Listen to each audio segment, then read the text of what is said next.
Hello, Lola. Grabe, ang tagal ng biyahe. Di naman nakarating ka na. Ano ba sinabi na naman sa'yo? Pero parang alam ko na. Namiss kita. Kamusta ka naman dito? Okay naman na po, busy mag-alaga ng mga halaman. Namiss din kita, Iha. Halika na sa loob at tanghali na. Bagong dating kapakan din. Lola, yung mga marites doon tinatanong kung may asawa na ako. Hayaan mo lang sila po, malay mo nandito pala ang kapalaran mo sa tabi-tabi. Huwag kang maliligo muna ha, baka mapasma ka. Opo, Lola. Balik ako agad.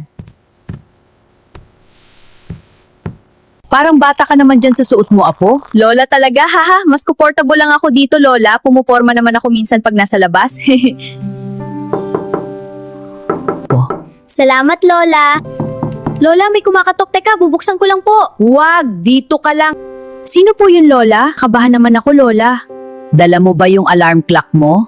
Dapat dala mo, Apo. Nandito na naman sila. Kakarating lang namin para silang nag-aabang. Buti na lang nakatago agad ako sa bag ni Maria. Batang to talaga.